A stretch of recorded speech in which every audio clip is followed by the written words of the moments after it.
Hello, and thanks for watching Focus, a program that focuses on community, unity, and service. I'm Chris Giard. October is Domestic Violence Awareness Month. Our next featured nonprofit is Interval House, the largest agency in the state of Connecticut dedicated to ending domestic violence. My guest is Mary Jane Foster, the CEO of Interval House. Welcome to the show, Mary Jane. Thank you. Thank you so much for having me. Our pleasure. Let's start off by telling our viewers a little bit about Interval House, background information about the organization, please. Sure. Interval House is actually 43 years old, which is pretty ancient in this battered women's movement. We serve Hartford and the surrounding 23 towns and cities. So we cover a very large geographic area and a very diverse geographic area, all the way from rural to suburban and urban. Hartford, Manchester, East Hartford, Granby, Marlborough, tiny towns and everything in between. And of course, there is a tremendous diversity in wealth as well. So it's a very diverse and large community that we serve. We carry the highest number of cases in the state, both in the criminal and civil courts. Last year, that was about 6,500 different cases. We are one of 18 agencies across the state. Believe it or not, this tiny, tiny state of 169 towns has 18 domestic violence agencies, and we are all always busy. We all offer, an Interval House has a 24/7 hotline. Hotline is a place that you can call not only when you are in crisis, but also for advice and to understand where you are and just seek out information. We also have a safe house. We have the largest safe house in the state. We can hold up to 25 residents. These days with COVID, we are being very, very careful about spacing. So we do provide hoteling in emergencies for victims so that we can always respond to a crisis and to need. I have an amazing staff in the courts. We have about 21 advocates that work in the criminal and civil courts. We have a children's advocate who works directly with the children in our safe house, an adult advocate who works with their mothers, and they all work together. And then we have a community education program, and we would love to come to your school or your Rotary or your church or synagogue. If you would like us to come, we will be there, either in person or virtually. So that's it in a nutshell, Chris. So we talked about the safe house, and obviously, only 25 residents. COVID, I know, there's been an increase of domestic violence going on in the state. How many people of the community do you typically serve a year, and then what was that increase because of COVID-19? Well, year in and year out, I would say we average between about 4,500 and 5,300 clients. And some of those are victims that we are working with, in real time in crisis. Some are survivors that we are helping move forward.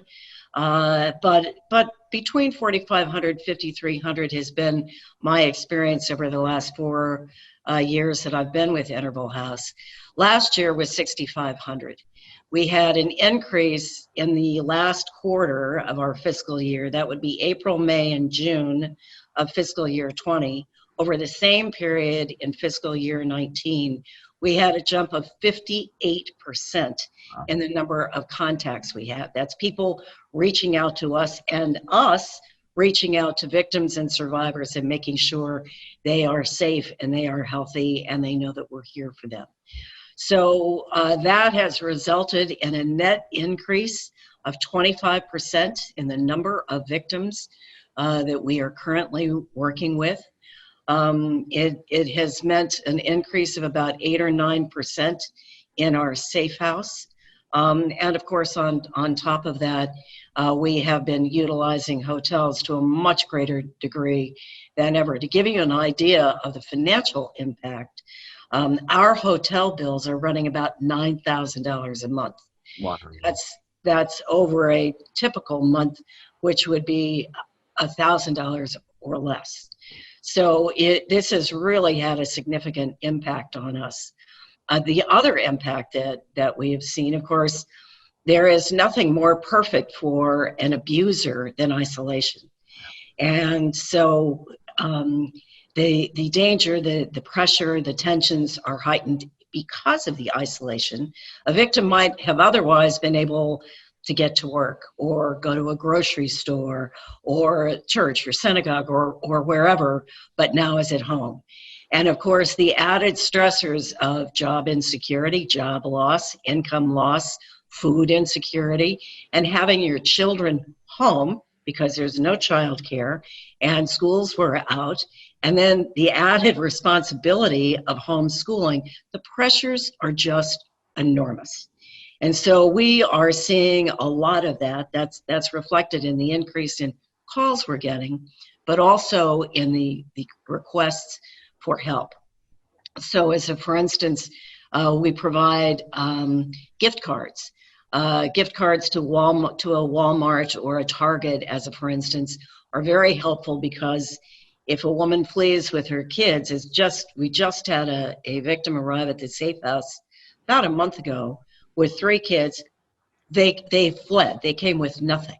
Right. So we had gift cards, thanks to our donors, so that she could shop for them at a Walmart or a Target's, and it's everything from clothing to food to basic necessities.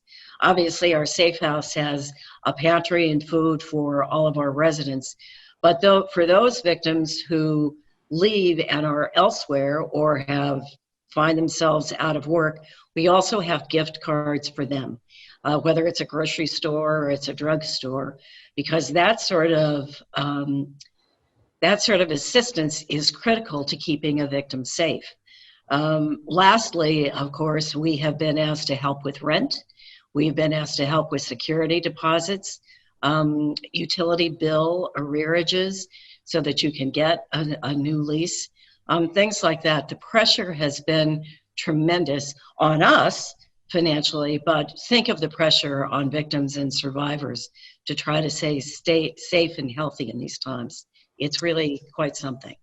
So with this increase in financial pressure, both on your part and victims, what has fundraising been like since the pandemic? I can only imagine it's changed drastically. And besides that, I know I want you to also talk about the Walk to End Domestic Violence, the Sure. Purple with Purpose event that's coming up too, if you can kind of Sure. connect with We have been, as have all of the domestic violence agencies in the state, incredibly fortunate. Our funders have reached out to us and said, we know that this is difficult for you. We're going to ease the restrictions on the dollars we give you, or we're going to give you more dollars. And so we really made it through the spring in a very healthy way. We were able to provide, as for instance, last year, for the total year, we provided $117,000 in individual assistance. So that's a big, big number for us. And it's critically important.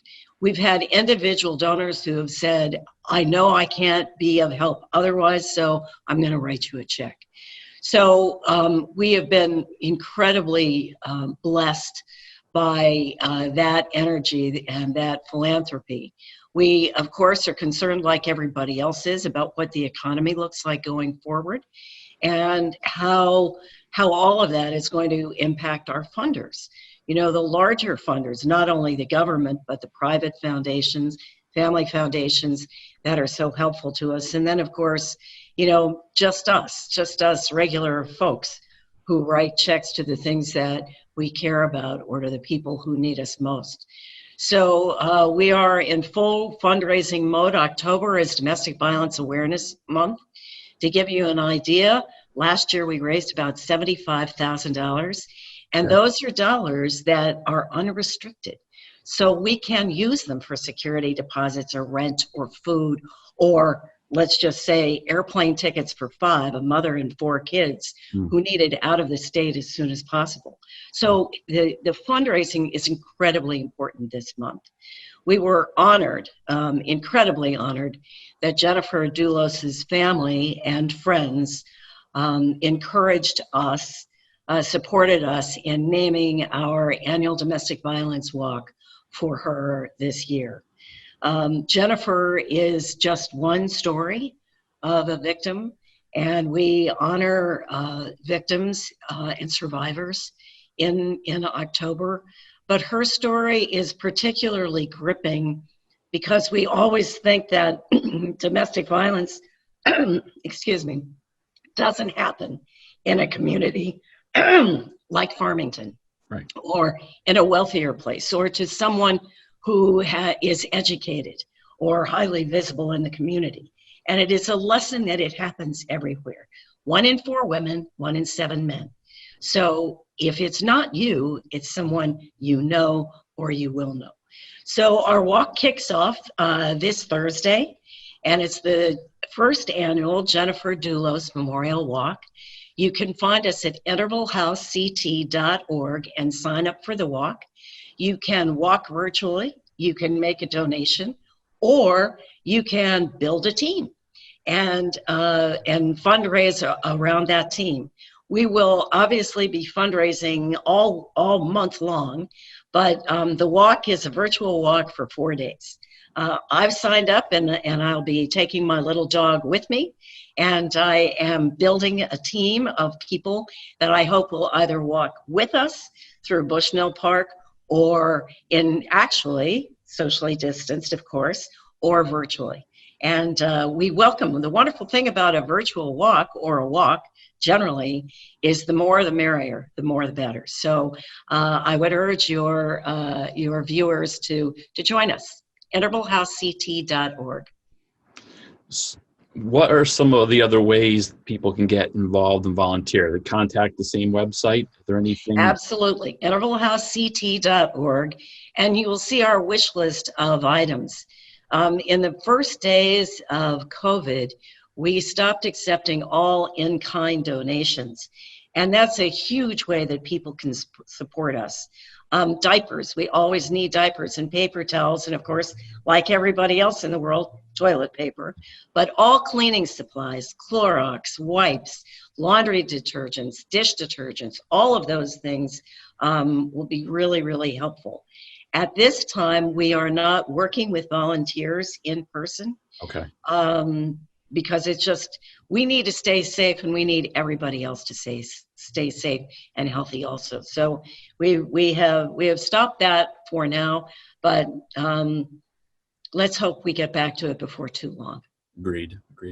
One last time, let's share the 24-hour hotline with anybody that's experiencing abuse, how they can get in contact with you. Sure. That hotline is 888-774-2900. And that is the statewide hotline, and it will connect you to Safe Connect. And there you will be graded and worked with by skilled advocates who can help you. And again, I really want to point out, you don't have to be in crisis. If you're just looking for information, a shoulder, an ear, someone to talk to about your current circumstances, please do call the hotline. It can be a lifesaver. Mary Jane Foster is the CEO of Interval House. Thank you so much for what you do for our community. You bet. It's my privilege. Thank you, Chris.